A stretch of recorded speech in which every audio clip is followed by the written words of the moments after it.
Hello and welcome. I'm Chef Philippe from Le Cordon Bleu, Miami.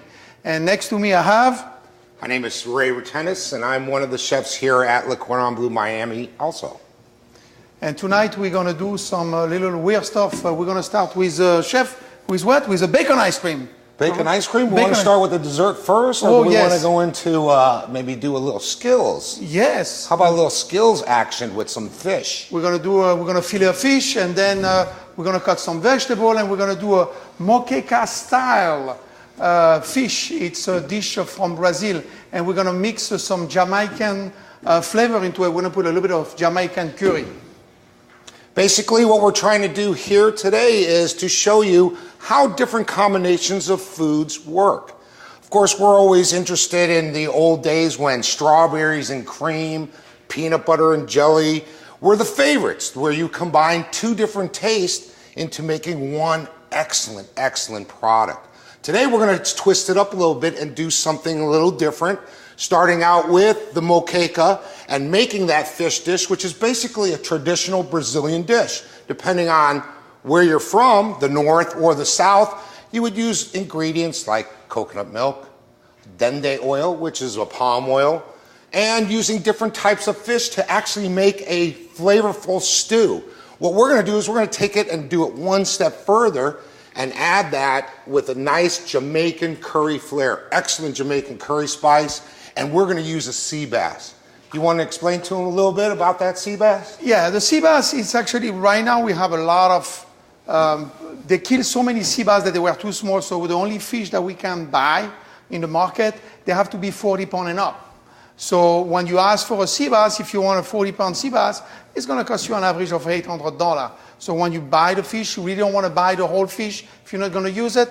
Maybe you want to use, a piece of it, you order it by pound. What I'm going to demo tonight, of course, I'm not going to bring a whole sea bass, and we're going to bring a flounder, and I'm going to show you how to fillet that flounder. And basically, that flounder, even being a smaller fish, it's going to be about the same kind of cuts that you would do with this larger fish. Of course, you're going to need a larger knife, right? Yeah, a little bit bigger. But what we're going to do today is we're going to go one step further, along with being chef instructors of Le Cordon Bleu. Both Philippe and myself are the coach of the student competition team. And of course, we are going to the regionals once again this year in Charleston, South Carolina. And there's a little bit different type of rules and regulations when it comes to cutting. When we teach cutting here in school and teach it to the kids, we're teaching you the basics, what to get the fillets off of the bones, to get as much meat and much product as you can. In the competition, though, they take it one step further and actually get inside the cavities of the fish to get out the most you could possibly get out. And it's kind of interesting. And this is what Chef Philippe is going to be showing you after we get them set up, which will be in a second. Okay. I thought we were starting with the ice cream, no? No. So, no. The blue cutting board. Okay. We'll get, of course, when you're setting up a station, it's very important to start out with the base ingredients, which is soap water and sanitizer. This is used to wash your knives, wash the boards, because cross-contamination is a very big subject, and you do not want a foodborne illness to occur. So, first thing you want to do is take the cutting board, put a wet cloth underneath it. This is what's going to do is it's going to stabilize it so it doesn't move around. If you have this cutting board on that table, it could slide around and you could actually injure yourself while you're making that cut. Okay, so right here we have a flounder. Actually, this is a flatfish. He lives on the bottom of the ocean. Okay, the white part, obviously, is the part is on the bottom of the ocean. This is the top of the fish. What's the other weird thing that happens with flounder? If you look at them here, they have the eyes on the top, right here, okay? They don't have one eye on the top and one eye on the bottom, so they are right there on the top. So, and they go like this in the water, right in the fly. Basically, what he's saying is that when the fish starts out as a baby or as a pup, you see it swims through the ocean like this. It has eyes on both sides. But as it grows older, this fish starts going a little bit sideways, and then actually hides on the bottom. That's why this is white, because it never sees the sunlight. and actually rest on the bottom, and this darker side hides it from any predator fish because it really can't defend itself and it will get eaten. And therefore, what happens, another transformation, if you look closely up here, is that the eye, both being on one side, they actually move. And they change to the same side. So the fish, the rest of the time, like Chef Philippe was saying, is it moves under the water like this. And that's how it gathers its food and swims and does what it has to do to be a flounder. This fish is dead, right? I don't know. Oh, I think it is. Why don't you talk to it? Okay, so the first thing we're going to do, I'm going to cut right in the middle. If you look at the fish, actually, when you see the white part here, you have a line on here in the middle. So these fish are actually 4 fillets, not 2 fillets. This fish has 4 fillets. So we're going to go right into the middle. Okay, and to the end, and we put the knife on an angle, and we start from the tail.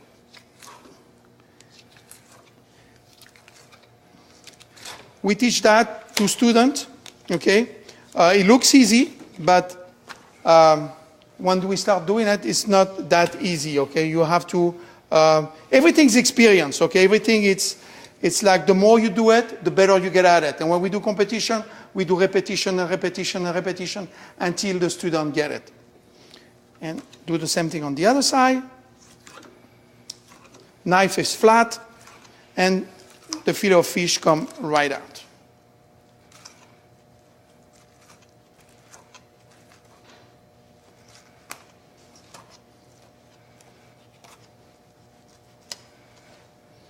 Two, turn it around. Now we got 2 more fillets. Okay, those fillets are going to be a little thinner than the top fillet because they are the one on the bottom of the ocean. They are the one that are flat. Go right there, you have a line.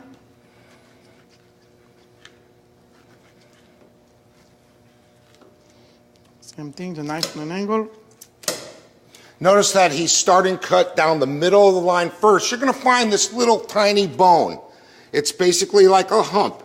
And what you're going to do is when you cut, when you hit that top of the bone, your knife is going to slide either one way or the other. This allowing you to get closer to those rib or fin bones that are on the side, making it easier for that meat to come out nice and clear. You don't want it to sit there and hack at it or saw at it, therefore cutting into the meat and making unsightly fillet, I guess. That would be it in my book.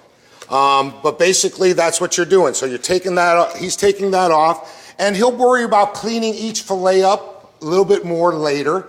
Right now he just wants to take it off the bone.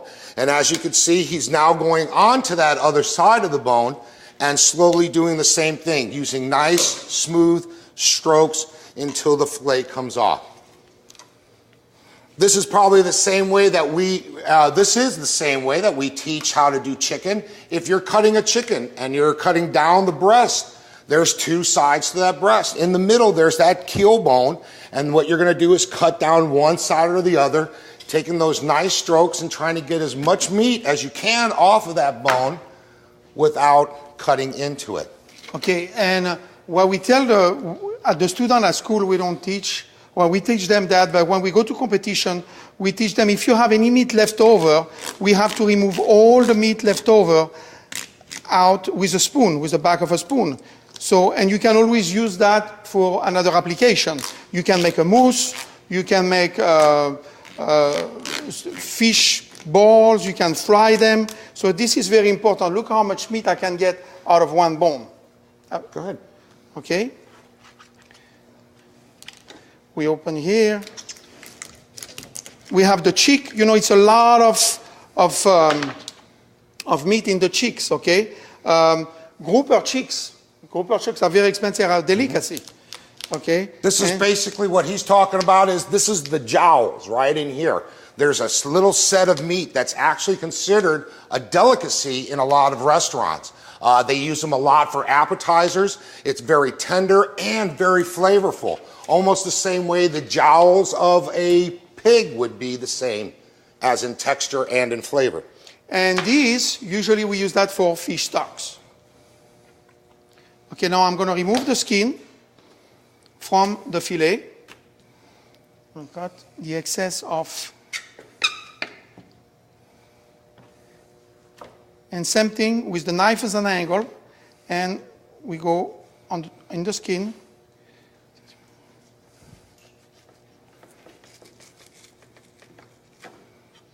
And we have the skin right here. You can do a wallet twisted maybe.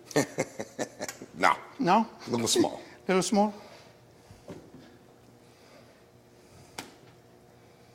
Okay, notice that's what Philippe is doing right now, is he's basically taking the fillet, the skin off, using the knife, putting the knife at a very low angle, and actually not cutting into the meat or cutting above the skin, but actually pulling the skin and letting the knife just travel up and down, therefore making a nice, clean cut. If he were to try to use it as a saw method and try to use it with the knife cutting forward, usually what would happen is the knife would raise up and down and actually go into the meat, therefore leaving the meat on the skin, which you don't want to do.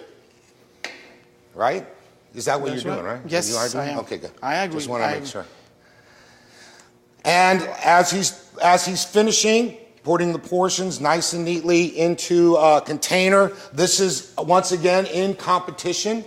The judges come by, they check out each piece to make sure that there is no meat that is left on there, and to make sure that the fillets are nice and clean cut.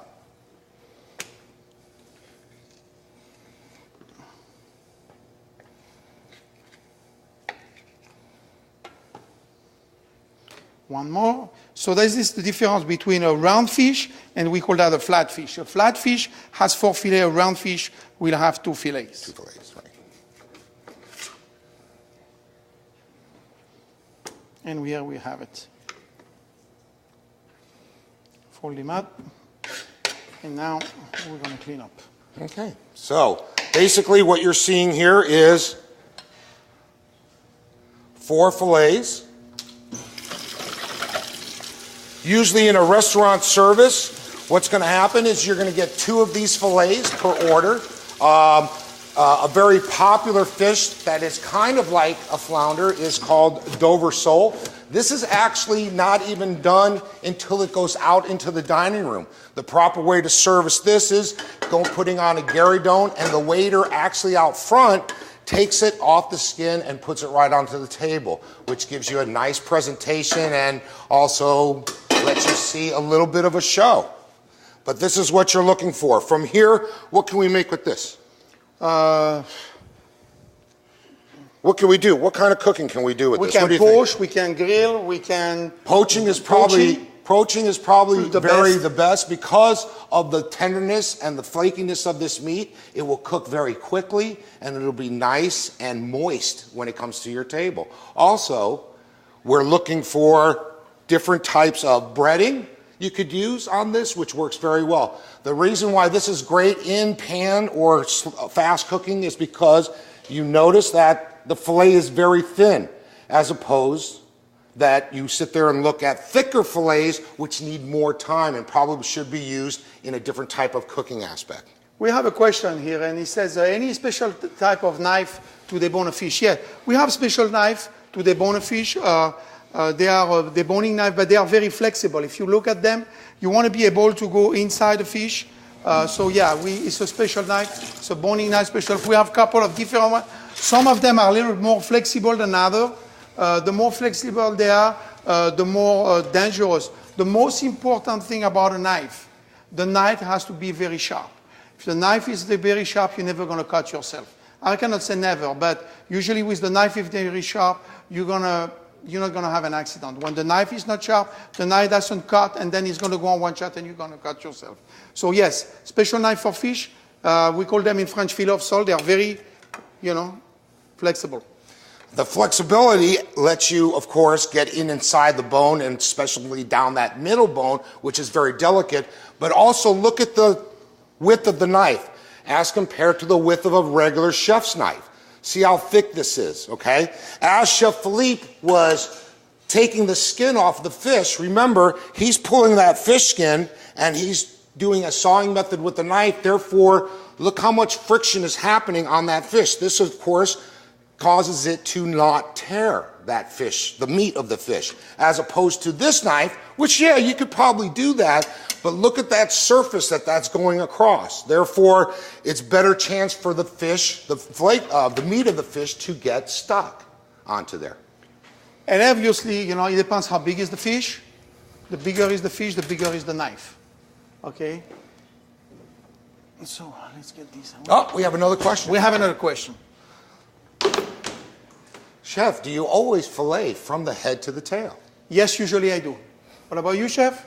It depends on me. I think you could do it from both ways. A flatfish, yes, you want to, because usually on a flatfish or a round fish, where the head piece is the thickest part. Therefore, a lot easier to start that fillet and therefore finish off with the tail, which is a lot thinner.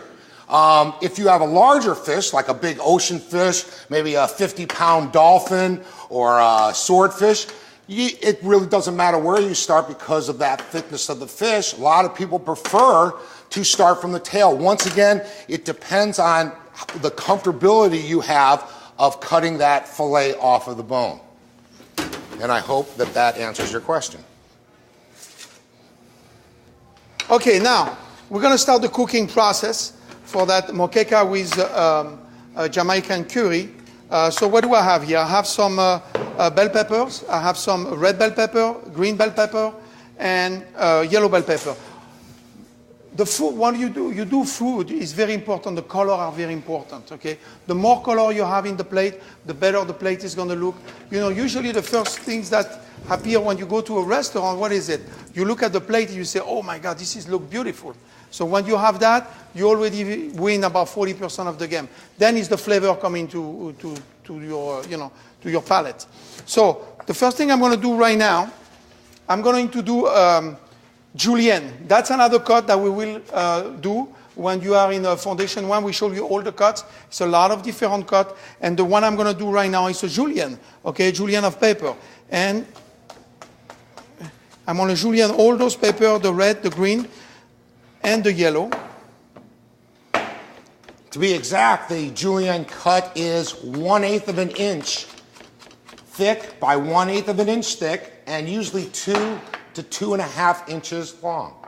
Okay, and everything is the same, okay? So the more you practice, the better you get at it, and then you can do it without looking at what you're doing and hoping you don't cut yourself. Usually it doesn't happen. That's my julienne. Now I'm going to take, I have a tomatoes, and I'm going to do a tomato concasse.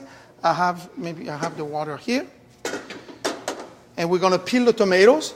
It's a technique that we call émondé.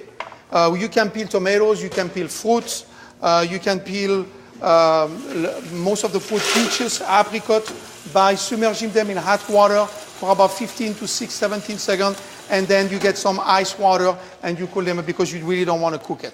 So we're going to do this technique. Okay.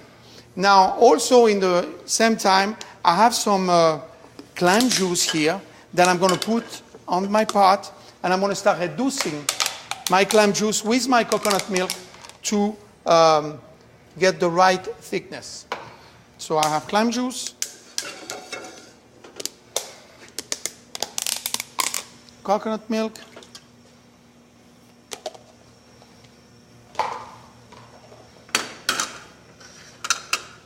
I have some garlic that I'm going to cut. Once again, Chef Philippe is basically creating the liquid, which is not only going to be part of the sauce or the flavor of the dish, but also it's going to be the cooking medium. In other words, it's going to be basically pan steamed, as we call it, because a poaching an item, of course, has to be submerged in it. We have another question. Chef, can you sear that type of fish? Yes, you can. Yes, you can. Sea bass, do you have it out here? No, we don't have it. Let me go the other fish out. that we did too, the other fish, the flounder, yes, we can sear it. Okay. But usually on that flounder, because it is so thin, you probably would want to dredge it in flour or put some type of a breading on it, because searing could actually turn into the burning of it.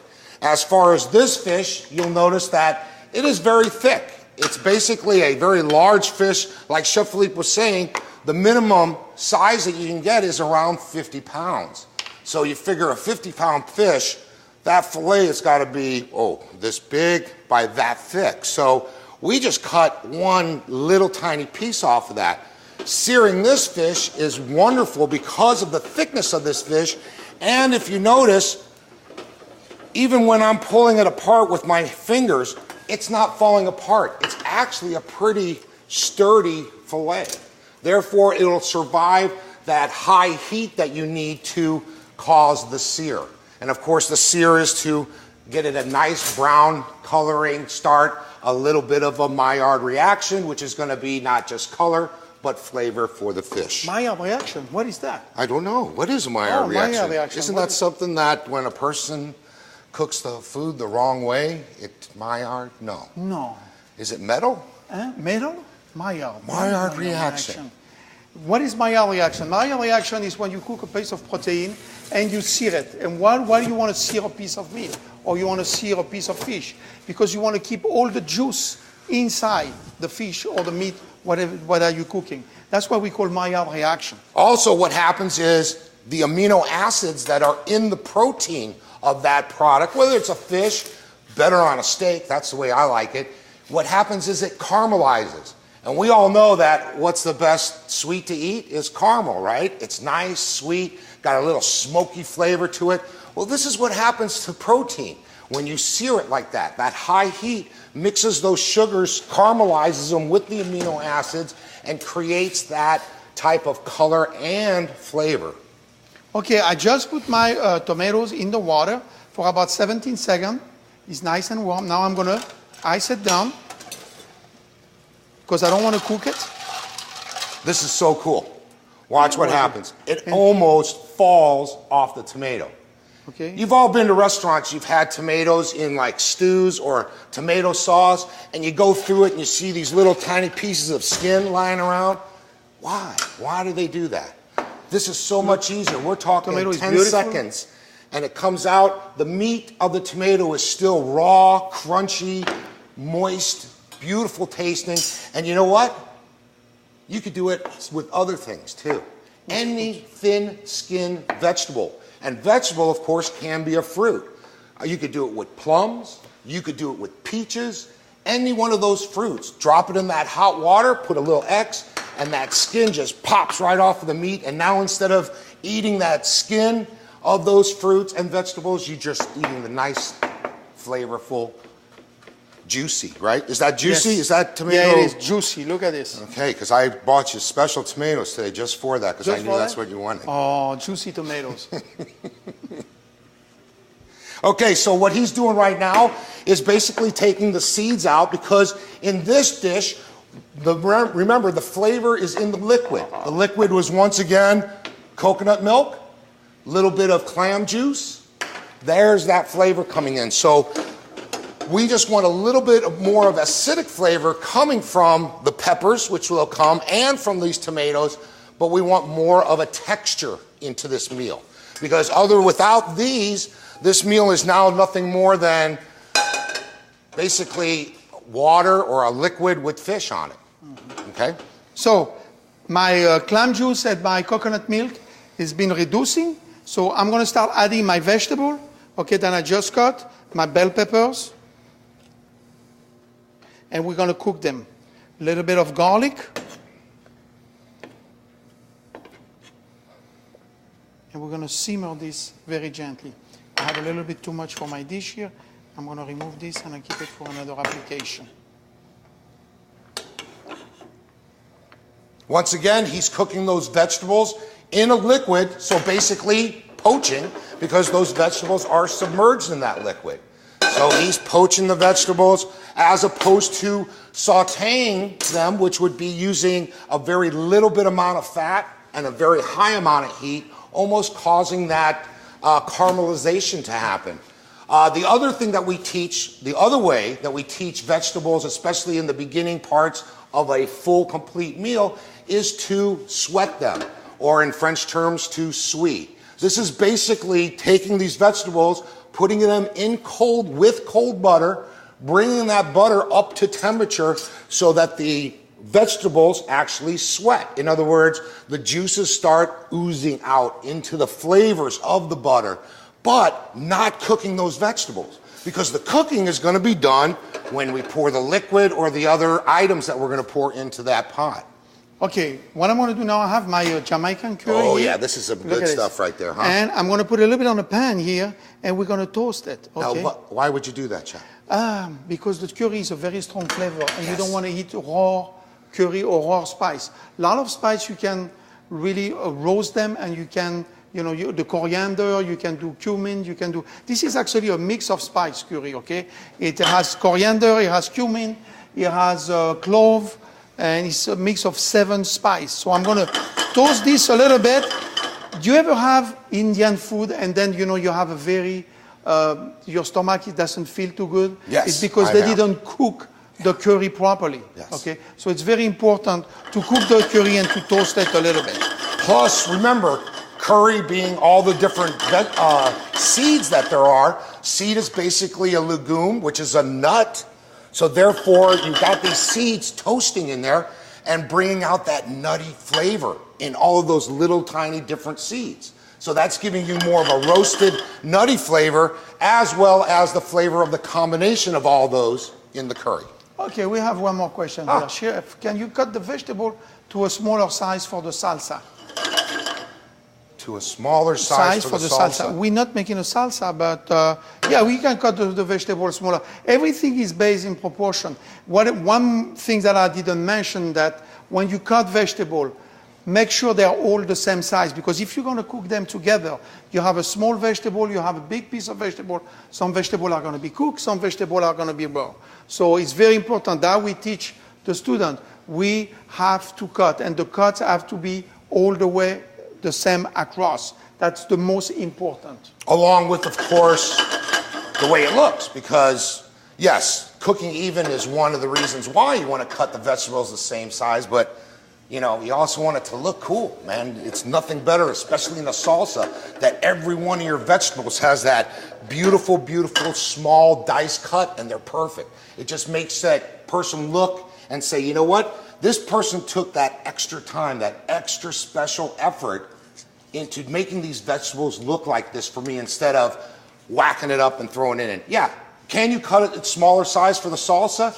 You can make a salsa, we don't have it here. I had it yesterday, in a RoboCoupe or a food processor. You could throw everything in a blender and zip it up and make a nice little puree. Yeah. Why not? The salsa's a flavor. Salsa verde, for example, which is a green salsa, is basically pureed. It is not a chunky salsa. So smaller size, larger size, this is basically what you're going to use that salsa for. If I'm going to put it on a chip, I'm going to want small. If I'm going to put it on in a dish, maybe I want it to show it off a little bit, make it bigger. Boy, that curry is smelling can awesome, you smell that, isn't it? huh? Oh my God. Excellent, So you excellent. can smell it. So I'm going to don't overdo it, especially spice like curry, like clove, when you have herbs like rosemary, thyme. If you overdo it, you're going to kill the dish. Okay, so we put a little bit of curry right now in there. It's going to give some color. It's going to give a yellow color. And it's going to give a nice, beautiful flavor. Now, for my garnish, because when you do a dish, you have to have a garnish. Usually you have a side dish. You need a type of a garnish. So what I'm going to do, I'm going to do some fried leeks. Okay, and we're going to fry the leeks with some rice flour. Okay, why rice flour? I tried a type of flour that didn't work well. It was too thick. When you do rice flour, it works really well. And we actually did that dish when we went to competition last year, and we win with that dish 2 competitions, correct, Chef? Yes. As a matter of fact, I think the reason why we figured it out is that it actually cooks longer before it starts burning than the regular flour did. And it was inconsistent. So that's why we switched to that rice flour. Of course, what he's cutting up is a leek. A leek is part of the bulb family. Bulb family consists of, you got another piece? You don't have another piece here, do you? I have a... Yeah, no, I mean like the bigger piece. Basically, it consists of the stem, the green part, and then the white bulb on the bottom. This right here is, we call this the savory part of the leek, if you want to call it that, because this is the part that we actually cut up and use in dishes where you would eat it.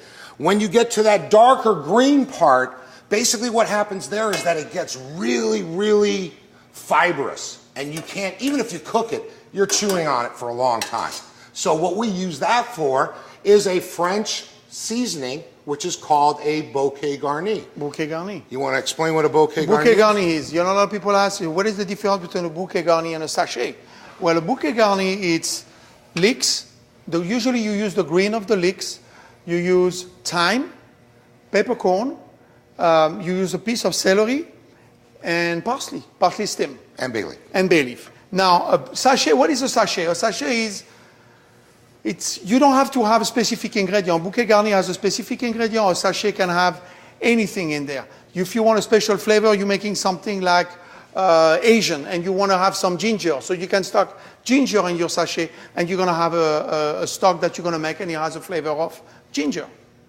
Plus the fact that a sachet being in a cheesecloth can hold dried spices. If I was to wrap dried spices in this leek and throw it into a pot, most of that dried spice is just going to leak through here and go into my dish, which I don't want, because I want to be able to control the seasoning, therefore being able to pull it out whenever I want or when it gets too spicy with these flavors. Sachet, I can use a dried item because that holds it together better in the cheesecloth. I'm going to add a little bit of dandy oil. We call that palm oil also. We talked already about that. So I'm not very, very, very strong oil, okay? You have to use this like, you know, drops, okay? Because if not, it's the same thing. If you put too much spice, too much curry, it's going to overkill. It's going to destroy the flavor of your fish. Remember, we have a beautiful fish who costs $30 a pound, so we don't want to lose the flavor. But you want some different texture. So we're going to put a little bit of dandy oil in there, okay? Very little, couple of drops.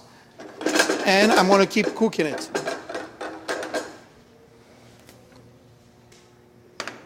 And people ask me a lot of times, they say, well, Chef, when is it ready? How long does it take? How long, you know? And I tell, you know, we cook a chicken, say, how long we will have to put the chicken? We don't have an answer. I mean, we have an answer. It takes between 45 minutes to an hour. It takes an hour and a half. It depends on the size of the chicken. It depends on your oven. It depends if you cook at home. Everything is different. So how long this is going to take? Maybe 10 minutes. Okay? It's ready. When is it ready? I always tell my students, it's ready when it's done. Okay? That's the only answer. And that's one of the best answers. Everything is different. If I cook this fish, for example, this is a sea bass. It's going to take 10 minutes. Now I'm going to cook a Dover sole. It's going to take maybe 5 minutes because it's a thinner piece. And the meat is different. It's not so flaky. This is a very nice fish. If I cook grouper or mahi-mahi is going to take a little longer than the sea bass. So also what I'm going to do, a little bit of seasoning on my fish here, a little bit of sea salt. Okay? That's important. Always season your fish, your meat, like, you know, 2-3 minutes in advance. The salt and the pepper can go in and really get inside and get all that flavor. But of course, when is the most important time to season your product? At the end. Why? Okay, because right before you're going to send that food to the customer, you want to test it and you want to see and you adjust the seasoning. It's only because if you make a sauce and I put my salt and I put my pepper right in my sauce, the more I reduce the sauce, the more flavor it's going to get. If it's too salty, and it's going to get over salty. So the most important time to season your food is at the end. Right, because there are a lot of ingredients that are natural ingredients that add extra flavor to it. For example, let's say you were making a fettuccine Alfredo. The cheese in Alfredo is a Parmesan. Parmesan is a very salty cheese. So if I'm going to salt my cream sauce and then add my Parmesan cheese to it, wow, I'm going to have a real salty product. So I would do the cheese first, get the sauce ready, then always taste. And that's the #1 thing that we teach all of our students here at Le Cordon Bleu. We've got tens of thousands of these little teaspoons, and we make it mandatory that from the beginning to the end that the students taste, because we want to develop their taste profiles. Therefore, they could be the next new chef to come out with this unusual combination of product like curry, coconut milk, and sea bass. And then they are. Also, like Chef Ray say, you know, the student bring you, we usually do a demo and then the student bring you the food. What for me is the most important, I look at them and I say, did you test it? And I say, they tell me no. I say, how do you know it's good? I say, oh, I don't know, chef. So now I'm going to put my fish and I'm going to finish to cook the fish. We're going to fry those leeks. I don't know if you see Chef Ray was taking a piece of leek and put it in there to see if the oil was hot enough. You can have a thermometer. You know, you have to be very careful when you cook like this. Oil on the top of the stove, it can get on fire. So be very careful, okay? Or you can buy one of those little deep fryer, and that's going to save you a lot of headaches. We've got the fish working. It's looking nice and beautiful. Flipping it over a couple at once. We don't want to flip it over too many times because we could actually ruin it or have that fish break apart, and we don't want to. So he's going to finish this up by... I'm going to fry my fish, and I have a shrimp that I'm going to fry. For another garnish, so he's going to also use that rice flour to deep fry the shrimp and a little bit of fried leeks, and then we will put that plate together. Yeah. You can put this in one of those. Okay, so I'm going to put this away. We're going to get this cutting board away.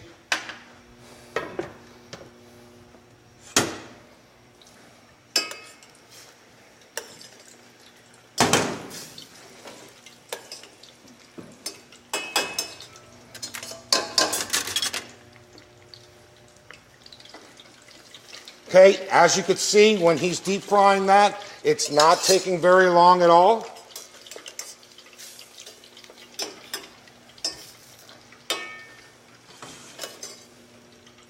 And once again, we get out the plate, make sure that the edges get wiped down because presentation is everything, right, Chef? Yeah, everything. Most important, the plate has to be nice and clean, no fingerprint on it. What is the correct way to test food in competition? It's not a correct way. You have to develop a palate. Mm-hmm. And after you develop a palate, you know, you can, you know, make sure what's right, what's wrong. There's usually, when you go in competition, you have professional judge who are going to judge your food. Right. And basically, tasting that food in competition is going to be a lot different because it's going to depend on the taste buds of the judges. For you, the one thing, like we say, is make sure that it is flavorful, that it has flavor. Therefore, we always encourage you to taste it. Make sure it's not over-salted. Make sure it doesn't have too much pepper into it, that it has a correct balance of flavors to what you're going to serve. Okay, so is there a correct way to taste food in competition? No. I know a lot of people that will sit there and take a big piece of something, put it in their mouth and leave it in there like savoring a nice swig of wine. Or I have people that will just sit there and dip just a tiny bit, put it on the tip of their tongue just to get that flavor from there. Everyone has their own way. The number one thing, of course, is to make sure that your food is seasoned. All right, so Chef's done with the garnish, and we're going to basically just plate up the dish here. He has the sauce is now reduced down. It has cooked the fish all the way through. And he's going to take that sea bass and basically stick it. We have one of these nice bowls here. Very different types of plateware that you could use. You could use something standard. I always prefer something with a rim to it. I think it just gives it a border, like a frame gives a painting a border. And we use that, put the fish in the middle, and of course, now he is spooning the sauce and the vegetables over the top of the dish, kind of arranging them around the sides for the color. And then he's going to finish by putting the garnish on top. And then, of course, always with a damp cloth, cleaning the plate. Cleaning the plate, especially if you have curry in the sauce, it's yellow. And here we have it. Okay, it seems that we're having too much fun with you guys and we're running out of time, so we're going to go right into the next one, which is the dessert, and that's what we're going to call our bacon flavored ice cream. Yes, bacon and ice cream. Who would have thought?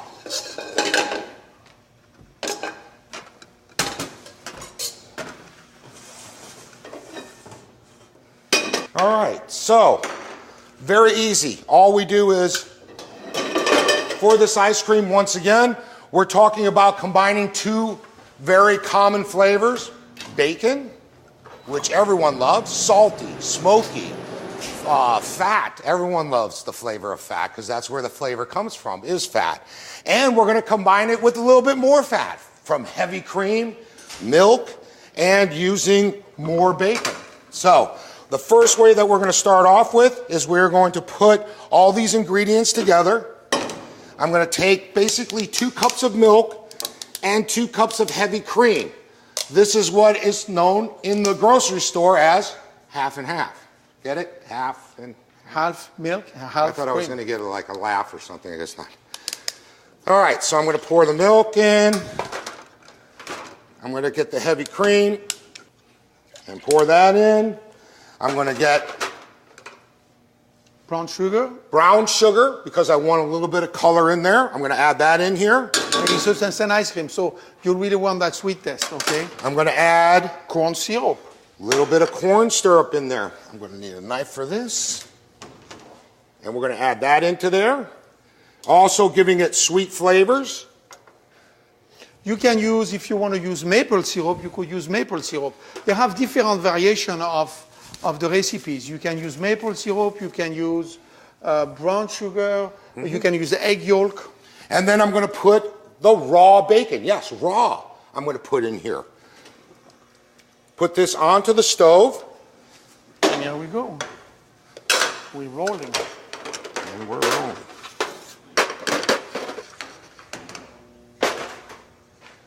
All right, I'm going to put that onto the stove, and basically all I'm doing is incorporating the ingredients together. I'm going to bring it to a boil, therefore infusing these ingredients, and then I'm going to turn it down to a simmer and let it cook. A lot of you might be looking at it right now that know ice cream as a whole, it's, chef, where's the egg yolk? Because usually an ice cream is kind of like a custard. Well, actually, you can make this without the egg yolk. You can actually do it with just the straight bacon. What happens is, when it goes to cool, before you put it into your ice cream machine, it's a natural occurrence. Fat and liquids don't mix. So the fat raises to the top and solidifies. So you take that fat off the top, leaving the smoky saltiness of the flavor of the bacon in the cream, and then, of course, mixing it in the ice cream machine. So I have this working. It comes to a boil. I boil it for a little bit. Did you add some of your... And at this point, I'm going to add a little bit of... What happened to my cart? Oh. Here we go. A little bit more smoke. This is basically nothing more than smoke powder. Okay? Everyone probably has seen it in the store as liquid smoke. Very bitter, very harsh. This is what they do, is they make a natural smoke out of the wood by condensating wood and the smoke and letting it drip, then putting it in an aerosol can and throwing it onto a canvas, and therefore drying it and becoming a powder, which is much more smokier.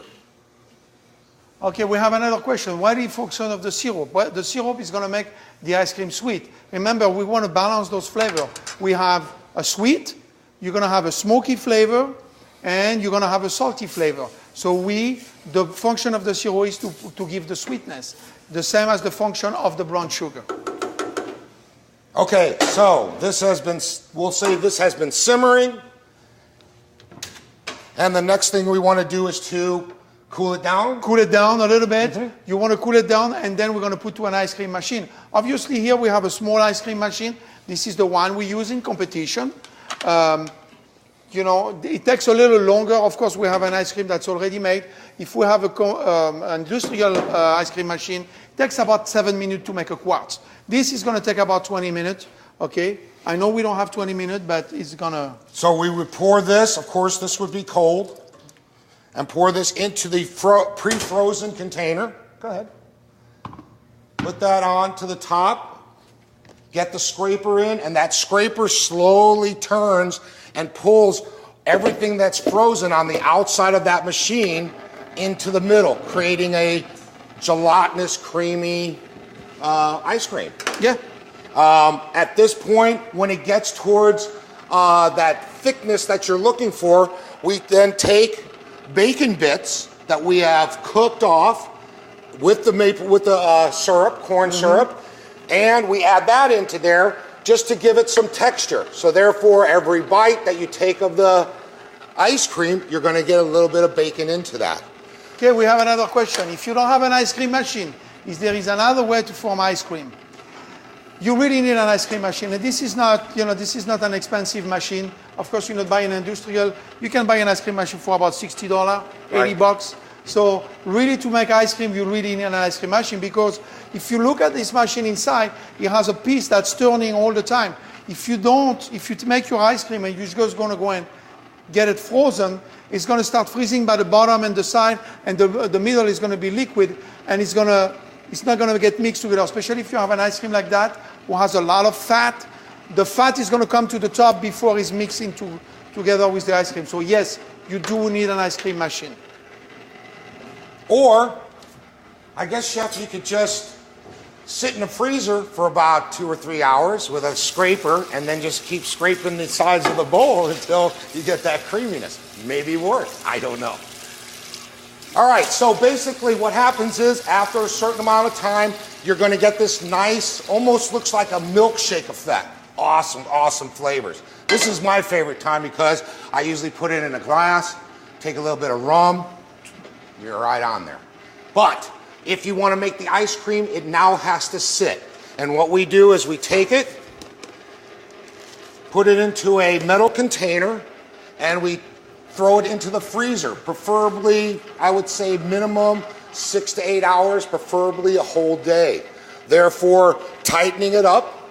And then, of course, remember in a freezer, ice cream gets very, very hard, and it's very hard to scoop. Well, ice cream, the proper temperature of scooping ice cream should be 22 degrees. That's just a little bit below freezing. Most of your freezers are at 0 degrees, and that's why your ice cream is very, very hard. So all you need to do is just pull it out, put it in your refrigerator for about 30, 40 minutes. This is going to relax that ice cream and make it a lot better. So while I'm scooping, my garnish today is, of course, we have the bacon ice cream, so why not go one step further and do chocolate dipped bacon for the garnish. Okay, and this bacon has been cooked with a little bit of corn syrup on it, or if you have maple syrup, you can cook the bacon with corn and maple syrup. We temper some chocolate, you just dip it in there. So if you never have bacon with chocolate, it's awesome. Awesome. And we have some already. So do you want to make them in advance, and you just put them in your refrigerator, and you let them cool? And then use it as a nice garnish right in the middle. And if you want a little bit more bacon bits, just on the top to finish it off. And as the French say, voila. Bon appétit. Bon appétit, yes. Okay, so these are some of the basic dishes that are a little bit different in combination, taking flavors from one nationality or one type of cooking and marrying them into another one. We call this fusion. It's been around for a long time, but there are more and more people that are experimenting, going out of the boundaries. I hear weird things now, pineapple and blue cheese Pineapple go and together. blue cheese. I hear roasted cauliflower and chocolate. Who would ever thought of that? It's outrageous. Jam with jalapeno. It's a lot of different things. It's a lot of different things. Your mind, your imagination is the open canvas that you have. You can create anything that you want. Coming to Le Cordon Bleu School, we're going to teach you the fundamentals. We're going to teach you the basics to get you to that point where then you can take it further and further, and your imagination is the canvas. Where do you want to stop? You know, I mean, About 20 years ago, who would have think about bacon ice cream? Chocolate and bacon? Nobody. It's where you want to stop. You know, that's like Chef Ray said, it's your imagination. So, like I said, coming to our school, this is what we teach you, fundamentals. You have to learn the fundamentals. There's going to be a lot of chefs that are going to come out and tell you, I can teach you this, I can teach you that. That might be true, but here at Le Cordon Bleu, you're under one building and you learn all of it. When you graduate, you're ready to go out in the field and then perform to what you're capable of performing. Thank you very much for joining us today. It's been our pleasure giving you a little bit of sample of what we do here at Le Cordon Bleu and what we can do for you. And I hope you have a great evening. Thank you very much. Thank you. Bye-bye. Bye-bye.